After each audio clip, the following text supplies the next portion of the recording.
आप देख रहे हैं अनहोनी। अनहोनी माच की कहानी हमारे साथ शेयर की है आकाश जी ने। तो चलिए बढ़ते हैं आज की इस कहानी की ओर।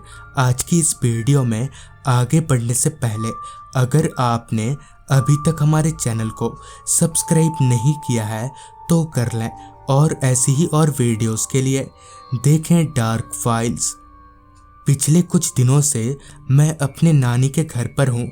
नानी का घर यानी मौज मस्ती की जगह, मगर इस बार गर्मी इतनी थी कि हमें दिन के वक्त घर से बाहर निकलने का मन नहीं करता था।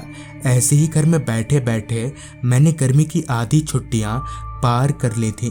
तभी मुझे कहीं से पता चला कि मेरे नानी के घर से थोड़ी दूर पर एक आम का बगीचा है जहाँ बहुत सारे आम फरे हुए हैं। ये सुनकर मैंने और मेरे छोटे भाई ने तय किया कि आज दोपहर का खाना पीना खाकर हम दोनों भाई उस बगीचे में जाकर आम तोड़ेंगे।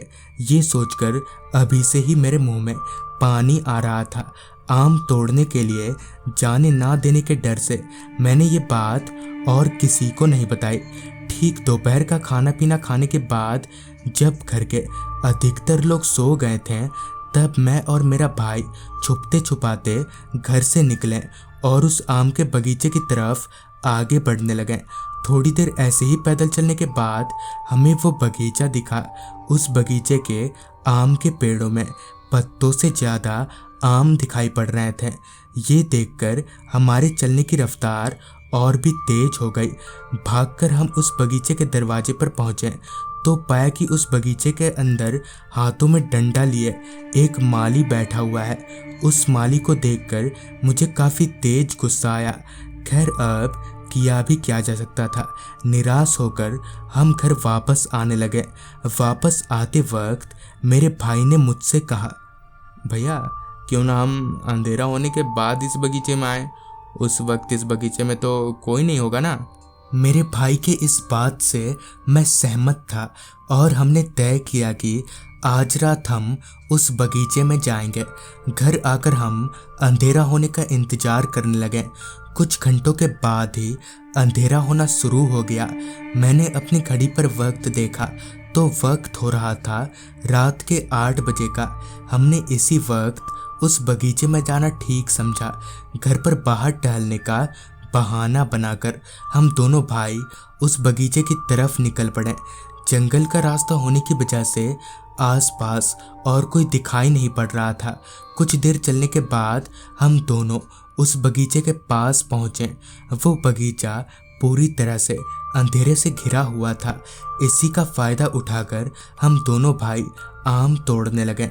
अभी हम आम तोड़ ही रहे थे कि तभी एक औरत पास ही के एक आम के पेड़ से उतरते हुए हमारी तरफ आने लगी। उस औरत को इस तरह से पेड़ से उतरता देख हमारे तोते उड़ गए। तभी उस औरत ने कहा, तुम्हारी हिम्मत कैसे हुई यहाँ आने की। इतने में ही मेरी नज़र उस औरत के पैरों पर गई जो कि पीछे की तरफ मुड़े हुए थे। ये देखकर हम दोनों ने जो भागना शुरू किया, फिर अपने कदमों को घर के दरवाजे पर ही रोका। घर वालों को पूरी बात बताने पर पता चला कि आज से कुछ महीनों पहले अपने पति से झगड़ा करके वो औरत उसी आम के पेड़ पर फांसी लगाकर लटक गई थी और उसके मरने के बाद से रात के वक्त उस आम के बगीचे में कोई नहीं जाता। तो दोस्तों, ये थी आकाश जी की भेजी गई कहानी। अगर आपके पास भी ऐसी ही कोई कहानियाँ हैं तो हमारे साथ ज़रूर शेयर करें। तो मैं आर्यन जल्द ही मिलूँगा आपसे ऐसी ही एक कहानी के साथ।